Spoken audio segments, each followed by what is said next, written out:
श्री गणेशाय नमः। जय श्री कृष्ण। राधे राधे। नमस्कार दोस्तों आप सभी का हमारे YouTube चैनल में स्वागत है। दोस्तों आज इस वीडियो में मैं आपको सुनाने वाली हूँ गुरुवार व्रत कथा।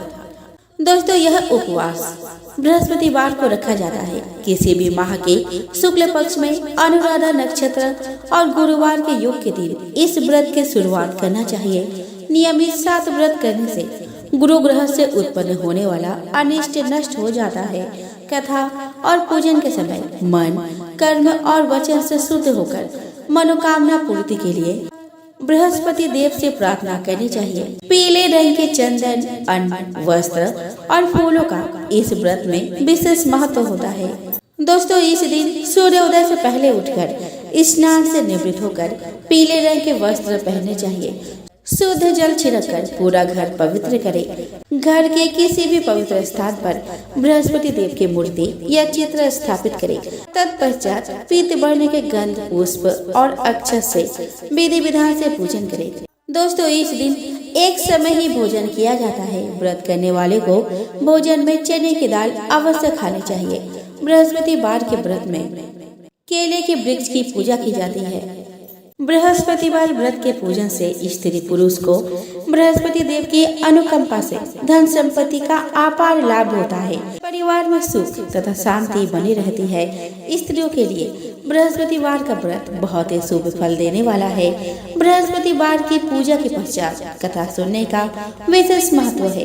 बृहस्पतिवार के व्रत करने और कथा सुनने से विद्या का बहुत लाभ होता है। बृहस्पतिवार का नियमित व्रत रखने वाले स्त्री की सभी मनोकामनाएं पूर्ण होती है। आइए दोस्तों अब हम श्रवण करें बृहस्पतिवार व्रत कथा। दोस्तों प्राचीन समय की बात है। एक बड़ा प्रतापी तथा दानी राजा था। वह प्रत्येक गुरुवार को व्रत रखता एवं पूजन करता था। यह उसकी रानी को अच्छा नहीं लगता था। वह ना ही व्रत करती और ना ही किसी को एक पैसा दान में देती। राजा को भी वो ऐसा करने से मना किया करती थी।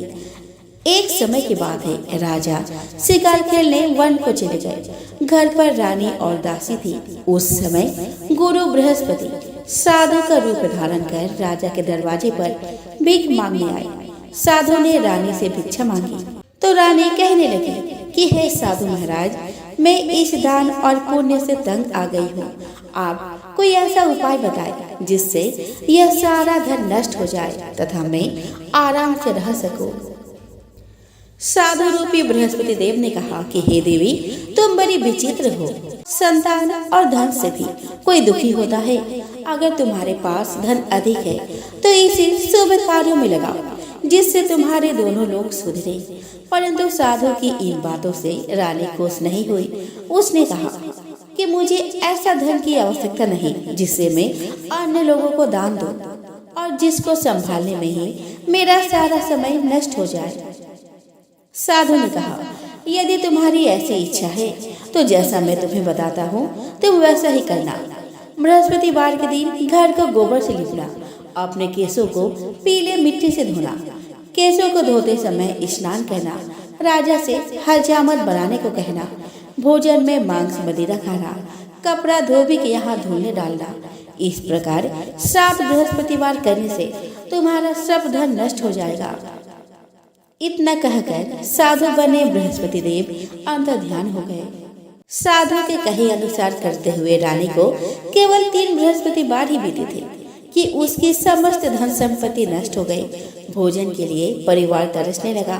एक दिन राजा रानी से बोला कि हे रानी, तुम यही रहो, मैं दूसरे देश को जाता हूँ क्योंकि यहाँ पर मुझे सभी जानते हैं, इसीलिए मैं यहाँ कोई छोटा कार्य नहीं कर सकता। ऐसा कहकर राजा परदेश चला गया। वह जंगल से लकड़ी काट कर लाता और शहर में बेचता। इस तरह वो अपना जीवन व्यतीत करने लगा। इधर राजा के बिना रानी और दासी दुखी रहने लगी। एक समय जब रानी और दासी को 7 दिन बिना भोजन के रहना पड़ा तो रानी ने अपने दासी से कहा कि हे दासी, पास ही के नगर में मेरी बहन रहती है। वह बड़ी धनवान है, तो उसके पास जा और कुछ ले आ ताकि थोड़ा बहुत गुजर बसर हो जाए। दासी रानी की बहन के पास गई। उस दिन बृहस्पतिवार था। रानी की बहन उस समय बृहस्पतिवार की कथा सुन रही थी। दासी ने रानी की बहन को अपने रानी का संदेश दिया, लेकिन रानी की बहन ने कोई उत्तर नहीं दिया।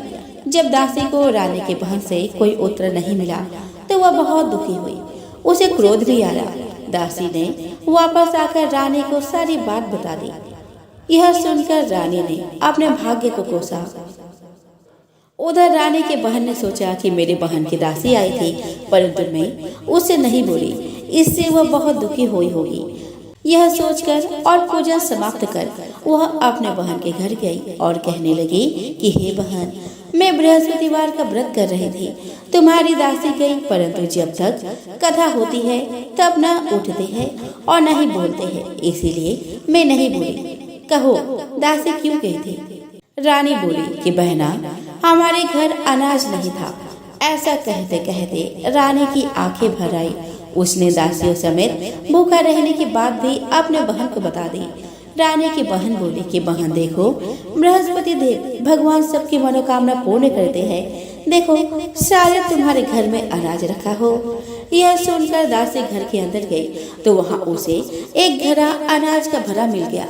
उसे बड़ी हैरानी हुई क्योंकि उसने एक एक बर्तन देख लिया था। उसने बाहर आकर रानी को बताया।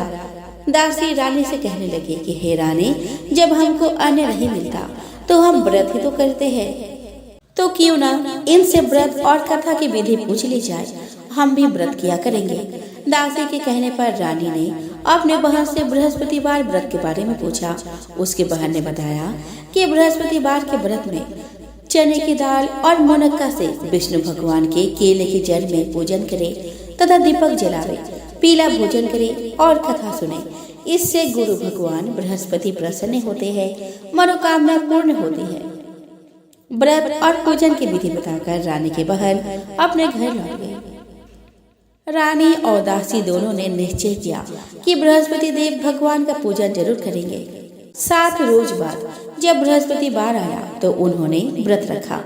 घुड़साल में जाकर चना और गुड़ बीन लाई और उसकी दाल से केले की जड़ तथा विष्णु भगवान का पूजन किया। अब पीला भोजन कहाँ से लाए?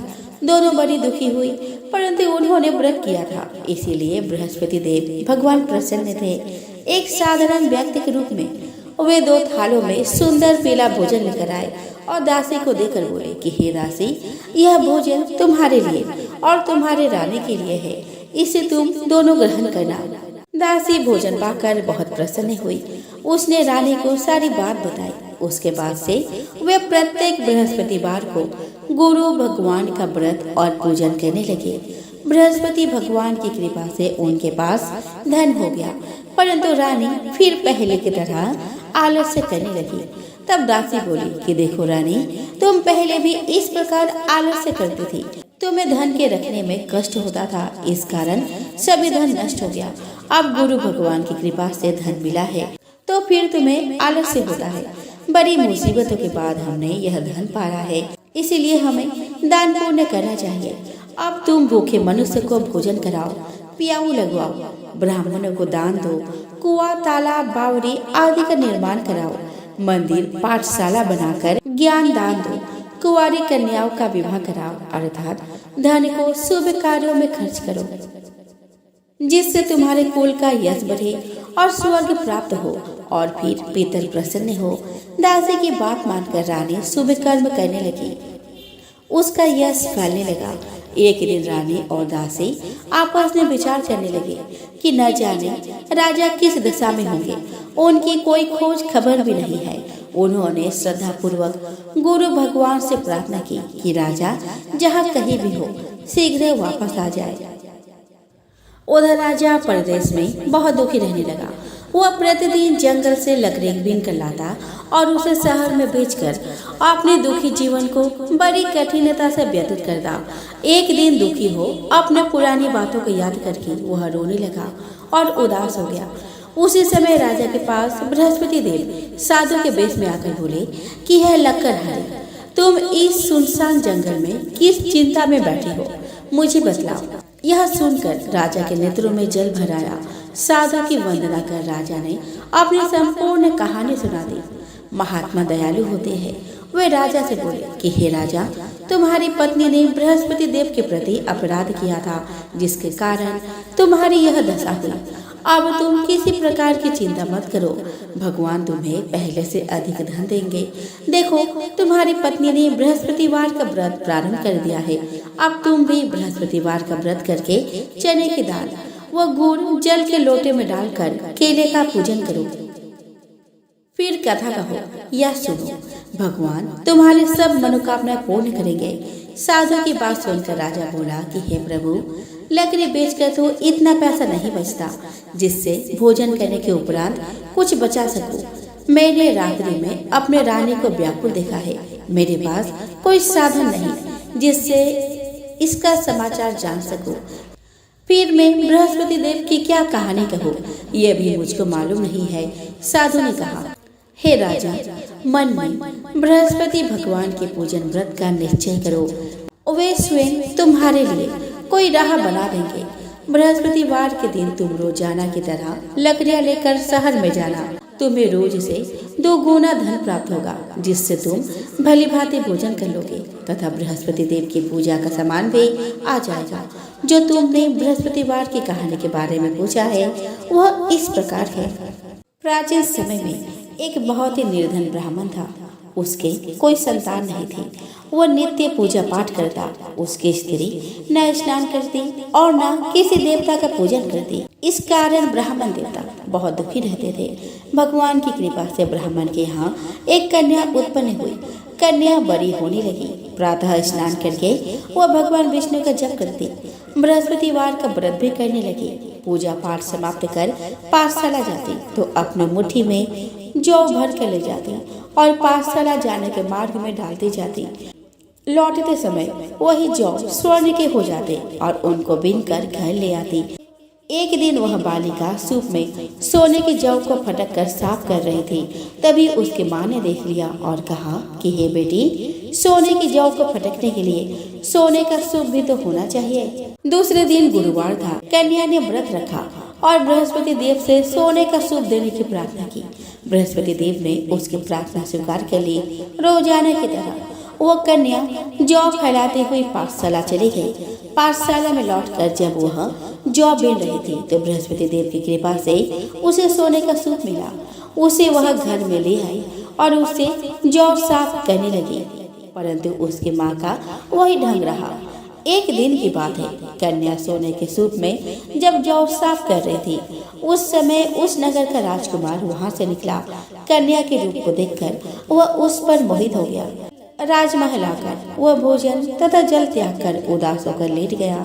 राजा को जब राजकुमार द्वारा अन्न जल त्यागने का समाचार ज्ञात हुआ तो अपने मंत्रियों के साथ वह अपने पुत्र के पास गया और कारण पूछा। राजकुमार ने राजा को उस लड़की के घर का पता भी बता दिया। मंत्री उस लड़की के घर गया। मंत्री ने ब्राह्मण के समक्ष राजा की ओर से निवेदन किया। कुछ ही दिनों बाद ब्राह्मण की कन्या का विवाह राजकुमार के साथ संपन्न हो गया। कन्या के घर ले जाते ही ब्राह्मण के घर में पहले की भांति गरीबी का निवास हो गया।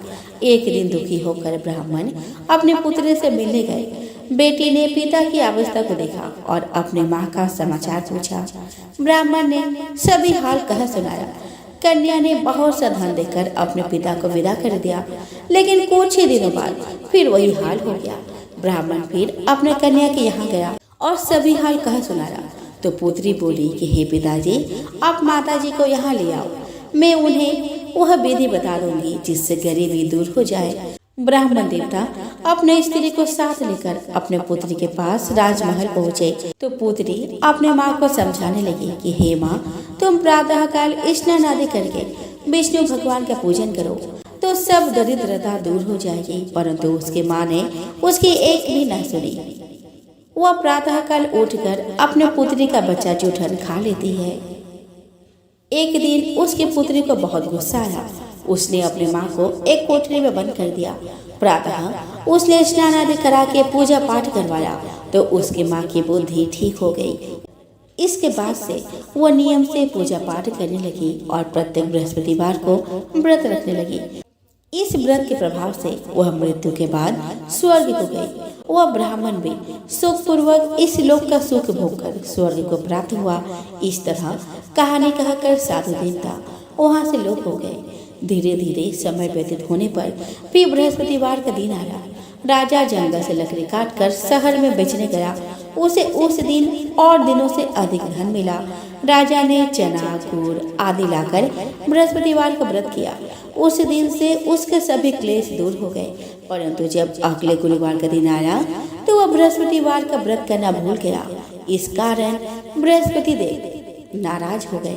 उस दिन उस नगर के राजा ने विशाल यज्ञ का आयोजन किया था। अपने समस्त राज्य में घोषणा करवा दी कि सभी मेरे यहाँ भोजन करने आवे, किसी के घर चूल्हा ना जले। इस आज्ञा को जो ना मानेगा उसको फांसी दे दी जाएगी। राजा के आज्ञा अनुसार राज्य के सभी दासी राजा के भोज में सम्मिलित हुए, लेकिन लकड़हारा कुछ देर से पहुंचा, इसीलिए राजा उसको अपने साथ महल में ले गए। जब राजा लकड़हारे को भोजन करा रहे थे तो रानी की दृष्टि उस खूंटी पर पड़ी जिस पर उसका हार लटका हुआ था। उसे हार खूंटी पर लटका दिखाई नहीं दिया। रानी को निश्चय हो गया कि मेरा हार इस लकड़हारे ने चुरा लिया है। उसी समय सैनिक बुलवाकर उसको जेल में डलवा दिया। लकड़हारा जेल में विचार करने लगा कि ना जाने कौन सा पूर्व जन्म के कर्म से मुझे यह दुख प्राप्त हुआ, और जंगल में मिले साधु को वह याद करने लगा। तत्काल बृहस्पति देव साधु के रूप में प्रकट हो गए और कहने लगे, अरे मूर्ख, तूने बृहस्पति देवता की कथा नहीं की, इसी कारण तुझे दुख प्राप्त हुआ है। अब चिंता मत कर, बृहस्पतिवार के दिन जेल खाने के दरवाजे पर तुझे 4 पैसे परी मिलेंगे। उनसे तू बृहस्पतिवार की पूजा करना तो तेरे सभी कष्ट दूर हो जाएंगे। अगले बृहस्पतिवार उसे जेल के द्वार पर 4 पैसे मिले। राजा ने पूजा का सामान मंगवाकर कथा कही और प्रसाद बांटा। उसी रात्रि में बृहस्पति देव ने उस नगर के राजा को स्वप्न में कहा कि हे राजा, तूने जिसे जेल में बंद किया है उसे कल छोड़ देना, वो निर्दोष है। राजा प्रातः काल उठा और खूंटी पर हाथ टंगा देखकर लकड़हारे को बुलाकर क्षमा मांगी और राजा को सुंदर वस्त्र आभूषण भेंट कर उसे विदा किया। गुरुदेव की आज्ञा के अनुसार राजा अपने नगर को चल दिया। राजा जब नगर के निकट पहुंचा तो उसे बड़ा ही आश्चर्य हुआ। नगर में पहले से अधिक बाग, तालाब, कुएं और बहुत से धर्मशालाएं, मंदिर आदि बने हुए थे। राजा ने पूछा कि यह किसका बाग और धर्मशाला है। तब नगर के सब लोग कहने लगे कि यह सब रानी और दासी द्वारा बनवाया गया है। राजा को आश्चर्य हुआ और गुस्सा भी आया कि उसकी अनुपस्थिति में रानी के पास धन कहाँ से आया होगा। जब रानी ने यह खबर सुनी कि राजा आ रहे हैं तो उसने अपने दासी से कहा कि हे दासी, देख, राजा हमको कितनी बुरी हालत में छोड़ गए थे। वो हमारी ऐसी हालत देखकर लौट ना जाए, इसीलिए तू दरवाजे पर खड़ी हो जा। रानी की आज्ञा अनुसार दासी दरवाजे पर खड़ी हो गई और जब राजा आए तो उन्हें अपने साथ महल में लिवा लाई। तब राजा ने क्रोध करके अपनी तलवार निकाली और पूछने लगा कि बताओ, यह धन तुम्हें कैसे प्राप्त हुआ है। तब रानी ने सारी कथा कह सुनाई। राजा ने निश्चय किया कि मैं रोजाना दिन में 3 बार कथा कहूँगा तथा रोज व्रत किया करूँगा। अब हर समय राजा के दुपट्टे में चने का दाल बंधी रहती और दिन में 3 बार कथा कहता। एक रोज राजा ने विचार किया कि चलो अपने बहन के यहाँ हो आओ। इस तरह का निश्चय कर राजा घोड़े पर सवार हो अपने बहन के यहाँ चल दिया। मार्ग में उसने देखा कि कुछ आदमी एक मुर्दे को लिए जा रहे हैं। उन्हें रोककर राजा कहने लगा कि अरे भाइयों, मेरी बृहस्पतिवार की कथा सुन लो। वे बोले कि लो, हमारा तो आदमी मर गया है, इसको अपनी कथा की पड़ी है। परंतु कुछ आदमी बोले कि अच्छा कहो, हम तुम्हारी कथा भी सुनेंगे। राजा ने दाल निकाली और कथा कहनी शुरू कर दी। जब कथा आधी हुई तो मुर्दा हिलने लगा और जब कथा समाप्त हुई तो राम राम करके वह मुर्दा खड़ा हो गया। राजा आगे बढ़ा। उसे चलते चलते शाम हो गई। आगे मार्ग में उसे एक किसान खेत में हल चलाता दिखा। राजा ने उससे कथा सुनने का आग्रह किया, लेकिन वह नहीं माना। राजा आगे चल पड़ा। राजा के हटते ही बैल पछाड़ खाकर गिर गए एवं किसान के पेट में बहुत जोर से दर्द होने लगा। उसी समय किसान की पत्नी रोटी लेकर आई। उसने जब देखा तो अपने पुत्र से सब हाल पूछा। बेटे ने सभी हाल बता दिया। बुढ़िया दौड़ी दौड़ी उस घुड़सवार के पास गई और उससे बोली कि मैं तेरी कथा सुनूंगी, तू अपनी कथा मेरे खेत पर ही चलकर कहना। राजा ने लौटकर बुढ़िया के खेत पर जाकर कथा कही, जिसके सुनते ही बैल खड़े हो गए और किसान के पेट का दर्द भी बंद हो गया। राजा अपने बहन के घर पहुंच गया। बहन ने भाई की खूब मेहमानी की। दूसरे रोज प्रातः का राजा जागा तो वह देखने लगा कि सब लोग भोजन कर रहे हैं। राजा ने अपने बहन से जब पूछा कि ऐसा कोई मनुष्य है जिसने भोजन नहीं किया हो, जो मेरे बृहस्पतिवार की कथा सुन ले। बहन बोले कि हे भैया, यह देश ऐसा ही है। पहले यहाँ के लोग भोजन करते हैं, बाद में अन्य काम करते हैं। फिर वह एक कुम्हार के घर गई जिसका लड़का बीमार था। उसे मालूम हुआ कि उसके यहाँ 3 दिन से किसी ने भोजन नहीं किया। रानी ने अपने भाई की कथा सुनने के लिए कुम्हार से कहा। वो तैयार हो गया। राजा ने जाकर बृहस्पतिवार की कथा कही, जिसको सुनकर उसका लड़का ठीक हो गया। अब तो राजा की प्रशंसा होने लगी। एक दिन राजा ने अपने बहन से कहा कि हे बहन, मैं अब अपने घर जाऊंगा, तुम भी तैयार हो जाओ। राजा की बहन ने अपने सास से अपने भाई के साथ जाने की आज्ञा मांगी। सास बोली कि चली जा, परंतु अपने लड़कों को मत ले जाना, क्योंकि तेरे भाई के कोई संतान नहीं है। बहन ने अपने भाई से कहा कि हे भैया, मैं तो चलूंगी, परंतु कोई बालक नहीं जाएगा। अपने बहन को भी छोड़कर दुखी मन से राजा अपने नगर को लौट आया। राजा ने अपने रानी से सारी कथा बताई और फिर बिना भोजन किए वो सैया पर लेट गया। रानी बोली कि हे प्रभु, बृहस्पति देव ने हमें सब कुछ दिया है, वे हमें संतान अवश्य देंगे। उसी रात बृहस्पति देव ने राजा को स्वप्न में कहा कि हे राजा, उठ, सभी सोच त्याग दे, तेरी रानी गर्भवती है। राजा को यह जानकर बड़ी खुशी हुई। 9वें महीने रानी के गर्भ में एक सुंदर पुत्र पैदा हुआ। तब राजा बोला कि हे रानी, स्त्री बिना भोजन के रह सकती है, परंतु बिना कहे नहीं रह सकती। जब मेरी बहन आए तो मुझसे कुछ मत कहना। रानी ने हाँ कर दी। जब राजा की बहन ने यह शुभ समाचार सुना तो वह बहुत खुश हुई तथा बधाई लेकर अपने भाई के पास आई। रानी ने तब उसे आने का उल्हाना दिया कि जब भाई अपने साथ ला रहे थे तब टल गई, उनके साथ न आई और आज अपने आप ही भागी भागी बिना बुलाए आ गई। तो राजा की बहन बोली कि भाई, मैं इस प्रकार न कहती तो तुम्हारे घर औलाद कैसे होती। बृहस्पति देव सभी मनोकामना पूर्ण करते हैं। जो सद्भावना पूर्वक बृहस्पतिवार का व्रत करता है तथा कथा पढ़ता है अथवा सुनता है और दूसरों को सुनाता है, बृहस्पति देव उसके सभी मनोकामना पूर्ण करते हैं, उनकी सदैव रक्षा करते हैं। जो संसार में सद्भावना से गुरुदेव का पूजन एवं व्रत सच्चे हृदय से करते हैं, जैसे सच्ची भावना से रानी और राजा ने बृहस्पति देव की कथा का गुणगान किया तो उनके सभी इच्छाएं बृहस्पति देव ने पूर्ण की। अनजाने में भी बृहस्पति देव की उपेक्षा न करे, ऐसा करने से सुख शांति नष्ट हो जाती है। इसीलिए सबको कथा सुनने के बाद प्रसाद लेकर जाना चाहिए। हृदय में उनका मनन करते हुए जयकारा बोलना चाहिए। इतिश्री बृहस्पतिवार व्रत कथा समाप्त होती है। बोलो बृहस्पति देव की जय हो।